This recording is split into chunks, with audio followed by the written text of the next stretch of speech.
Assalamualaikum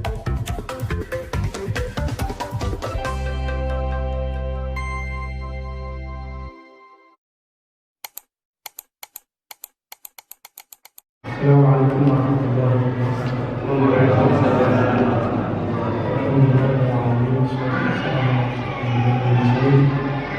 Sayyidina Muhammadin wa ala alihi wasallam. Amma ba'du, fa hadha mukhtasarun yashtamilu ala usulil adillatil hadithiyah.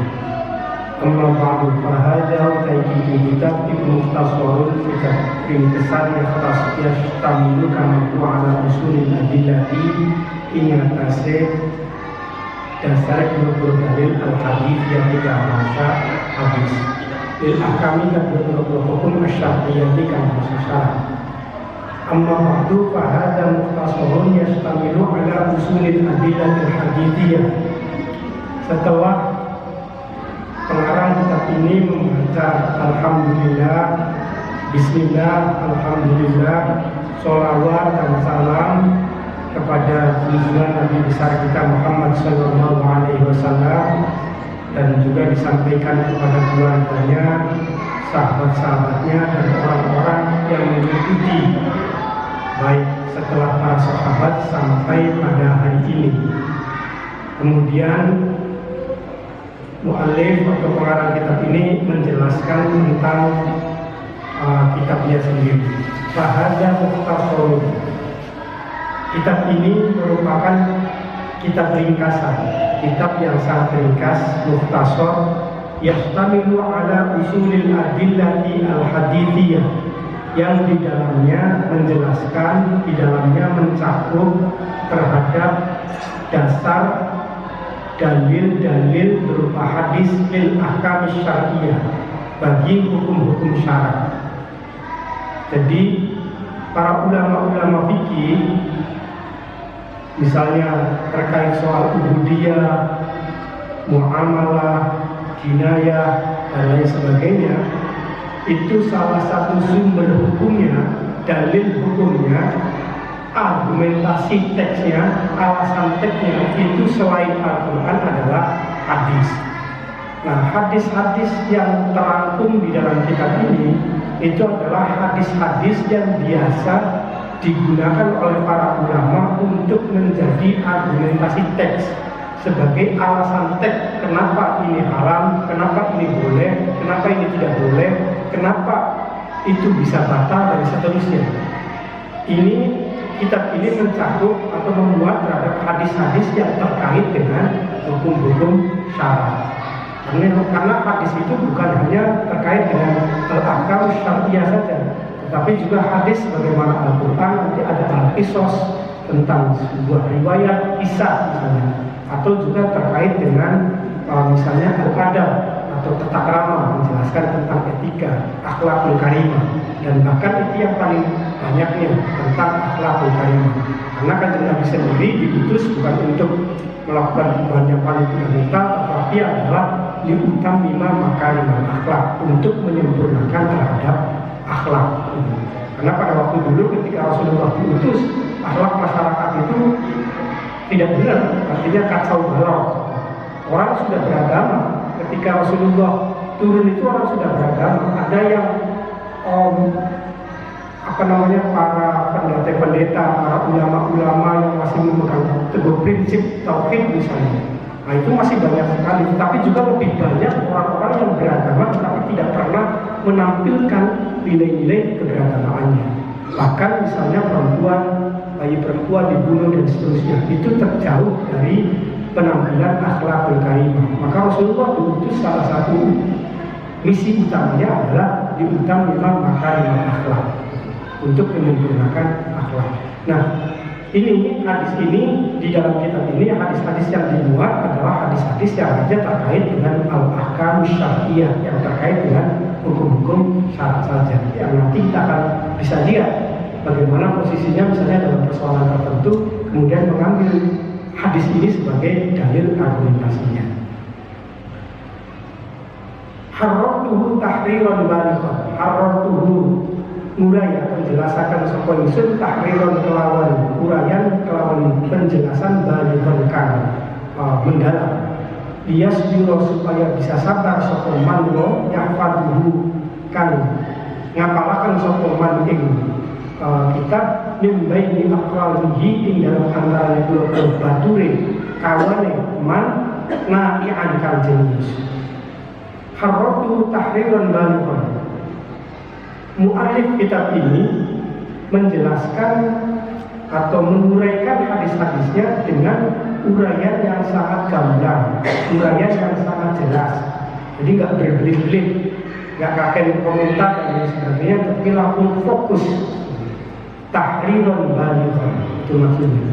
Liyasbira man yahfaduhu min baini aqranihi balikon. Tujuannya agar orang-orang yang mau menghafal hadis-hadis di dalam kitab ini itu bisa sabar di tengah-tengah kawan-kawannya yang jenius. Jadi dari sekian misalnya jamaah atau siswa-siswa yang ada salah satu siswa kebetulan secara IQ-nya cukup rendah. Nah, dengan menggunakan kitab ini dia tidak menjadi minder. Di tengah kawan-kawannya yang jenius tadi, walaupun dia hafalannya cukup lambat, tapi dengan menggunakan kitab ini diharapkan dia terus bersabar dan mampu untuk bisa mengimbangi terhadap kawan-kawannya yang nabihon, yang jenius, yang cerdas.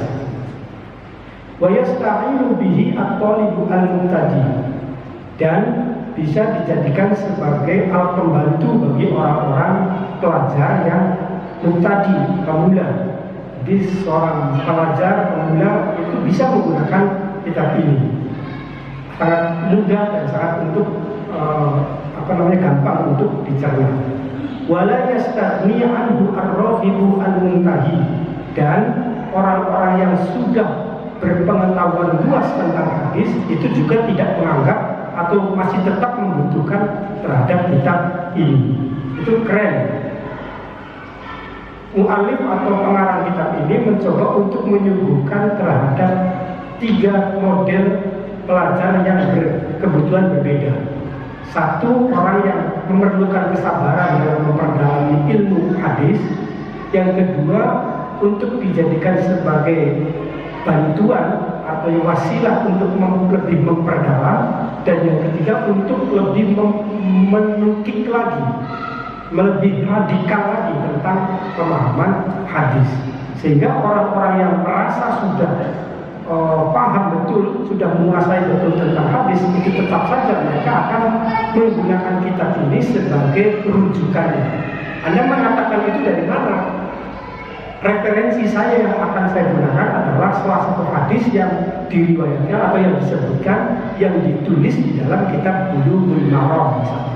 Itu artinya posisi yang demikian bahwa kitab ini memiliki peran yang cukup besar juga di dalam kalangan orang-orang yang memiliki keluasan pemahaman tentang hadis. Waqad bayyantu aqba kulli haditsin man akhrajahu bainal a'immati bi iradati nuskil ummah. Ini langsung diurut aja ya. Waqad bayyantu aqba kulli haditsin man akhrajahu minal a'immah. Dan saya akan menjelaskan setiap setelah hadis, pada setiap setelah hadis, man akhrajahu minal a'immah, menjelaskan orang yang mentahriz, orang yang mengeluarkan, orang yang meriwayatkan terhadap hadis ini, yakni dari para al-a'immah, dari para imam. Jadi setelah hadis diungkapkan, lalu kemudian diikuti dengan siapa yang meriwayatkan, siapa dan seterusnya. Nah, itu juga akan disebutkan oleh mu'allif atau pengarang kitab Bulughul Maram. Rawahul, man akhrajahu dan seterusnya. Itu akan disebutkan oleh Muslim. Li iradati nuskil ummah, ini karena tujuannya agar bisa memperjelas terhadap masyarakat atau para pelajar. Fal muradu bisab'ati Ahmadu wal Bukhari wa Muslimu wa Abu Dawud wa Tirmidzi wa Nasa'i wa Ibnu Majah. Dan ketika mu'allif atau pengarang kitab ini menyebutkan kata as-sab'ah, rawahus sab'ah misalnya diriwayatkan oleh 7 imam, as-sab'ah 7 imam. Maka yang dimaksud dengan as-sab'ah di sini adalah yang pertama Ahmad, Imam Ahmad. Yang kedua Al-Bukhari, Imam Bukhari. Yang ketiga Al-Muslimu atau Imam Muslim. Yang keempat Abu Dawud, Imam Abu Dawud. Yang kelima At-Tirmidzi atau Imam Tirmidzi dan An-Nasa'i serta Ibnu Majah. Itu yang dimaksud dengan kata as-sab'ah ketika nanti Kiai Musodib atau pengarang kitab ini menyebutkan rawahus sab'ah misalnya. Siapa yang dimaksud as-sab'ah itu? Ya tadi tokoh-tokoh tadi, 7 tokoh tadi yang sebut. Itu semua adalah ahlul hadis, ulama-ulama ahlul hadis. Wa bisittati, dan ketika menyebutkan kata sittah diriwayatkan oleh 6 imam, maka siapa saja yang dimaksud dengan 6 itu, ada satu yang harus dibuang dari 7 tadi. Man ada Ahmad, yaitu imam-imam yang selain dari Imam Ahmad. Jadi kalau sab'ah memasukkan Ahmad, tapi ketika ngomong as-sittah, surah as-sittah, maka yang dimaksud itu selain Imam Ahmad yang masuk menjadi periwayat-periwayatnya. Berarti Imam Ahmad tidak meriwayatkan hadis tersebut. Wabil khamsati, dan yang dimaksud dengan al-khamsah, rawahul khamsah, yang meriwayatkan hadis ini adalah 5 imam. Maka siapa saja yang dimaksud dengan 5 imam tadi? Man ada al-Bukhari wa Muslim, selain dari Imam Bukhari dan Imam Muslim. Jadi Imam Ahmad masuk lagi di dalam yang 5. Yang dikeluarkan itu Imam Bukhari dan Imam Muslim. Ketika ngomong al-khamsah, waqad aqulu al-arba'atu wa Ahmad, dan terkadang mu'allif kitab ini menyebutkan al-arba'ah wa Ahmad, rawahul arba'ah wa Ahmad, diriwayatkan oleh 4 imam dan Imam Ahmad. Maka wabil arba'ati, yang dimaksud dengan al-arba'ah di situ adalah man ada fatalafatul awal, orang 3 tokoh yang awal selain dari 3 tokoh yang awal. Man ada fatalafatul awal, selain 3 tokoh yang awal. Siapa saja 3 tokoh yang awal tadi yang telah saya sebutkan tadi? Imam Ahmad, Imam Bukhari dan Imam Muslim. Jadi ketika al-arba'ah, maka yang tidak masuk dalam kategori arba'ah itu adalah Imam Ahmad, Imam Bukhari dan Imam Muslim. Selain itu al-arba'ah. Nanti ada kadang-kadang menyebutkan al-arba'ah wa Ahmad, maka 4 orang plus ditambah dengan Imam Ahmad. Imam Ahmad yang tadi karena nggak masuk dalam al-arba'ah tadi. Wabil salafati, dan yang dimaksud dengan masalafah, rawahus salafah, diriwayatkan oleh 3 imam adalah man ada selain dari mereka 3 tokoh tadi, wa adal akhir wal adal wa ada al akhir, dan selain yang terakhir. Yang terakhir itu siapa? Yang terakhir adalah Ibnu Majah. Jadi tiga tokoh yang 3 tokoh yang sebelumnya itu Imam Ahmad, Imam Bukhari dan Imam Muslim serta Ibnu Majah. Ini yang dikecualikan kalau misalnya menyebutkan as-salata, rawahus salata, yang meriwayatkan hadis ini adalah 3 orang tokoh atau 3 orang imam saja. Maka yang dimaksud itu selain Imam Ahmad, selain Imam Bukhari, selain Imam Muslim, dan juga selain Imam Ibnu Majah. Wabil muttafaq alaih, dan yang dimaksud dengan kata muttafaq alaih adalah al-Bukhari wa Muslim. Jadi disepakati oleh imam. Maksudnya disepakati oleh imam. Imam siapa yang dimaksud itu adalah al-Bukhari wa Muslim. Disepakati oleh 2 tokoh itu. Ini tokoh yang paling pusatnya, sentralnya itu ada di sini. Al-Bukhari wa Muslim ini. Nah ini ketika al-muttafaqun alaih, maka disepakati yang dimaksud disepakati oleh tokoh atau oleh ulama itu ya oleh 2 orang ini, oleh Imam Bukhari dan oleh Imam Muslim. Waqad la al-quru ma'ahuma ghairuma, dan terkadang juga tidak disebut, saya tidak menyebutkan musonif beserta dengan keduanya tidak menyebutkan yang lain, hanya rawahul Bukhari wa Muslim, begitu saja, tidak diikuti oleh periwayatan oleh imam-imam yang lain. Wa ma ada dzalika fa huwa mubayyanan, kalau selain itu ya sudah jelas, rawahu Ibnu Majah, rawahu At-Tirmidzi dan seterusnya, itu sudah jelas. Wasamaituhu bulughul marami min adillatil ahkam, dan saya namakan kitab ini dengan kitab Bulughul Maram min adillatil ahkam, dari dalil hukum. Wallaha as'alu alla yaj'ala ma 'alimna 'alaina wabala. Kepada Allah saya meminta agar tidak menjadikan kitab ini ma 'alimna 'alaina wabala, yang bisa membebankan kepada kami dan juga tidak membuat bala atau malapetaka bagi kami. Semoga ini Kiai Musonif atau pengarang kitab ini berdoa kepada Allah agar Allah tidak menjadikan kitab ini sebagai malapetaka bagi dirinya. Ada satu kitab misalnya kitab Al-Jurmiyah, kitab Nahwu, itu dia sudah mengarang beberapa tahun lamanya, dan itu tidak pernah dipublikasikan, tidak mau dipublikasikan. Dia mau dipublikasikan ketika di hadapan para ulama yang gurunya. Bagaimana ketika dia mengadu, bagaimana ini guru saya menciptakan kitab ini? Saya takut kalau ini dipublikasikan ke khalayak umum. Kata gurunya, coba saja seandainya kitab yang kau karang itu Anda lempar di sungai, kemudian kitab itu basah, maka alangkah baiknya Anda tidak menyebarkannya kitab tersebut. Tetapi kalau misalnya Anda lempar kitab itu di atas air dan tidak basah, maka sebaiknya Anda sebarkan kitab itu di khalayak publik. Dan kemudian dia melempar kitab tersebut dan akhirnya tidak basah sedikit pun. Itu yang kemudian menjadi unik ya. Artinya mencoba menakar keikhlasan dari seorang pengarang, gitu. Seorang musonif atau pengarang sebuah kitab, sehingga dari kitab itu walaupun karya abad pertengahan, abad tahun 500-an sampai sekarang ya terus digunakan dan terus bermanfaat bagi banyak orang. Wa ayyarzuqana al-amala bima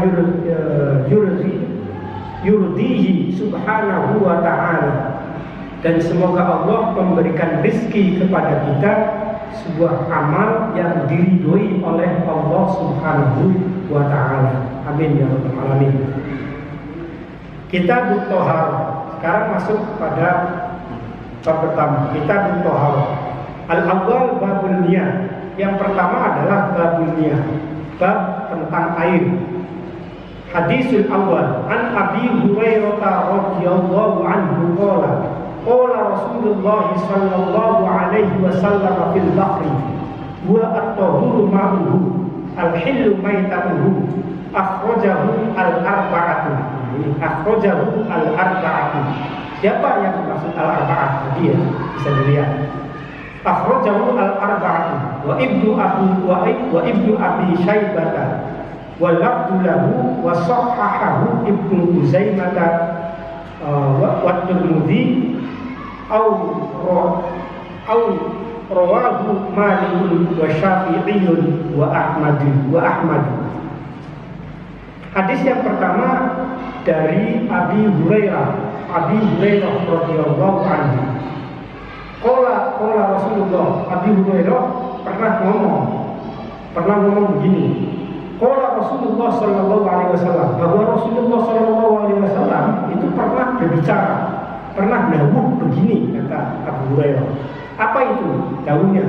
Fil bahri, tentang menjelaskan terkait dengan persoalan air laut. Wa at-tahuru ma'uhu al-hillu maitatuhu. Itu kata Rasulullah. Wa at-tahuru ma'uhu al-hillu maitatuhu. Air laut itu suci dan juga bisa untuk mensucikan. Al-hillu maitatuhu, dan bangkainya juga halal, kata Rasulullah.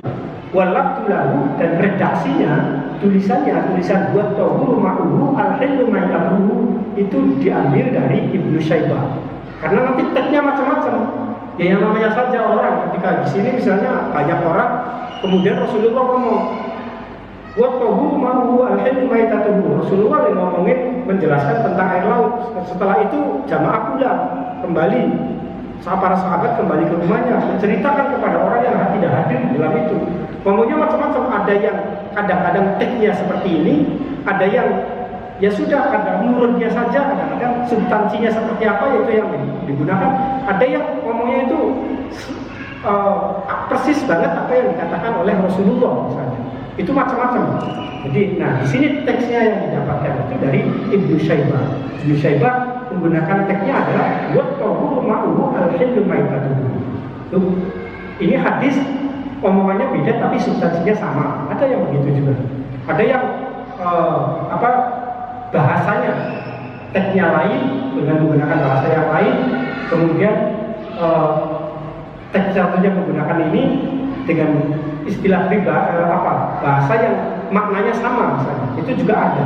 Atau bahkan misalnya teksnya sama-sama saja, saya dari A dari B teksnya sama, buat tohur misalnya, itu miliknya yang sama.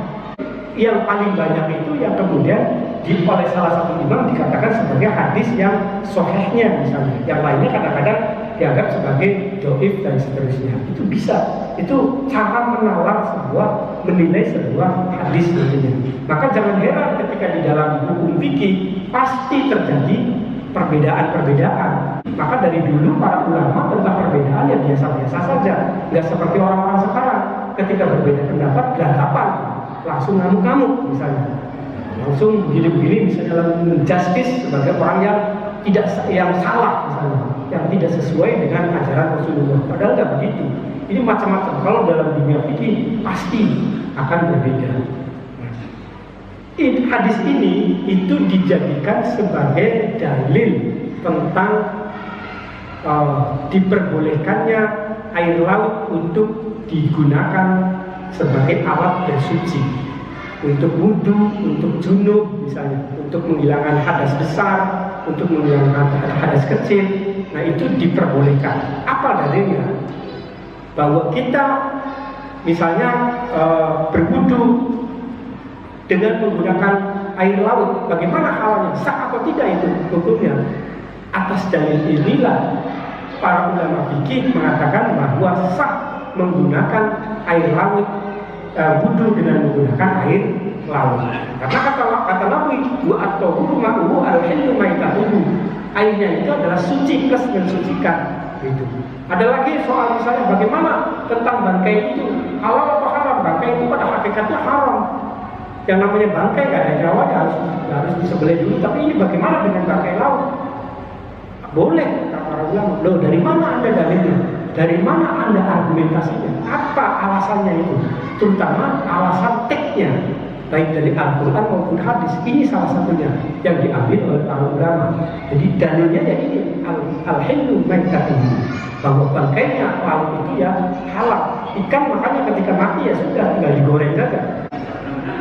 Model air-air yang bisa digunakan untuk bersuci itu adalah hanya ma'ul mutlak, air yang predikatnya tidak selalu lazim, tidak selalu menempel. Nah, ma'ul mutlak itu tadi yang disebutkan itu adalah secara garis besarnya adalah ma nazala minas sama wa naba'a minal ardh, air yang turun dari langit dan muncul dari bumi. Atani utai hadis kang kami video wan Abi Sa'id al-Khudri radhiyallahu anhu qala Rasulullah sallallahu alaihi wasallam innal ma'a tahurun la yunajjisuhu syai'un akhrajahu al-thalatha wa sahhahahu Ahmad. Dari Abi Sa'id al-Khudri radhiyallahu anhu, Rasulullah sallallahu alaihi wasallam pernah mengatakan innal ma'a tahurun, bahwa air itu pada hakikatnya bisa mensucikan plus bisa suci plus mensucikan. La yunajjisuhu syai'un, dan tidak bisa dinajiskan oleh sesuatu yang lain. Itu hakikatnya air kata Rasulullah. Jadi air itu hakikatnya suci plus mensucikan dan juga tidak bisa dinajiskan oleh sesuatu yang lain. Nanti ada hadis lagi. Jadi ini soal semua, apapun, bagaimanapun kondisinya, kalau kita tidak melihat teks-teks yang lain, hadis-hadis yang lain, maka kita akan menyimpulkan begini. Ada air, misalnya ada air banyak, kemudian ketiban sesuatu yang kemudian baunya menjadi berubah, warnanya menjadi berubah. Tapi kalau kita hanya melihat terhadap teksnya hadis ini tanpa melihat teks hadis yang lain, kita akan menyimpulkan bahwa air tersebut adalah bisa untuk bersuci dan juga bisa untuk mensucikan. Suci plus mensucikan. Itu kalau kita hanya melihatnya hadis ini. Tetapi kalau kemudian para ulama fikih kan jeli, tidak hanya hadis ini. Ini terlalu umum ini. Teksnya terlalu umum. Apa iya?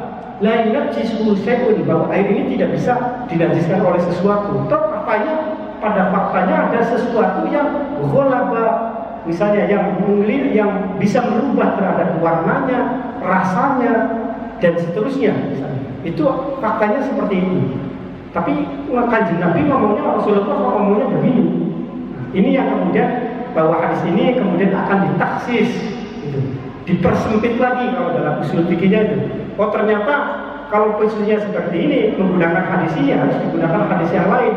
Ini nanti akan menimbulkan berkonsekuensi kepada istinbatul ahkam atau memutuskan hukum yang berbeda, memutuskan hukum yang lebih tepat dan seterusnya.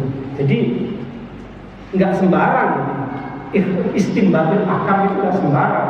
Tidak hanya sekedar bisa baca kitab itu, bisa membaca bahasa Arab dengan menerjemahkannya hanya bisa terjemah lalu kemudian seenaknya berfatwa. Ilmu berfatwanya apa saja itu diantaranya adalah ilmu lughah, kajian bahasa, ilmu tarikh, kemudian ilmu mustalahul hadis dan ilmu usulul fikih dan seterusnya. Itu ilmu-ilmu itu menjadi penopang yang harus dikuasai oleh orang ketika mau menerapkan sebuah hukum. Baik, tidak bisa ketinggalan. Wallahu as'alu an la yaj'ala ma 'alimna 'alaina wa balan. Itu artinya apa ya?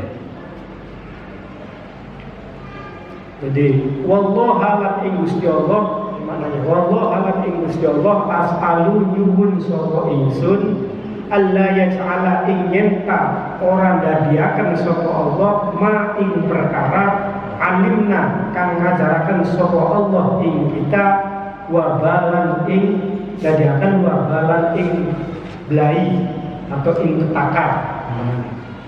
Jadi Allah dan kepada Gusti Allah as'alu saya meminta alla yaj'ala ma alimna agar Allah tidak menjadikan apa yang Allah ajarkan kepada kita waba alaina wabalan sebagai sesuatu yang sebagai musibah bagi kita, sebagai cobaan bagi kita. Itu maksudnya seperti itu. Jadi pengarang kitab ini mengharap agar apa yang ia tulis di dalam kitab atau kitab Bulughul Maram ini itu tidak menjadi beban kepada dirinya di yaumil akhirah maupun di dalam kehidupan dunia maupun di dalam kehidupan akhirat. Jadi tidak menjadi belenggu. Misalnya karena ada harapan yang lain sehingga amal ibadahnya ketika di yaumul mahsyar di yaumul mahsyar nanti itu amal-amalnya terkurangi dan akibat dari Bulughul Maram misalnya. Nah, pengarang kitab ini tidak menghendaki itu. Oleh karena dia berdoa kepada Allah bahwa apa yang telah Allah ajarkan kepada kita termasuk Bulughul Maram itu tidak menjadi petaka bagi dirinya.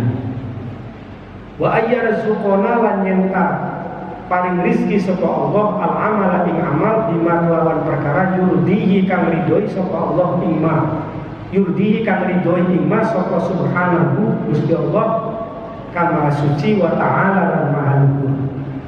Dan semoga Allah memberikan rizki kepada kita sebuah amal yang diridhoi oleh Allah Subhanahu wa Ta'ala. Itu doa dari mu'allif atau pengarang kitab ini. Kita cukupkan diskusi lalu mikir. Al-Fatihah.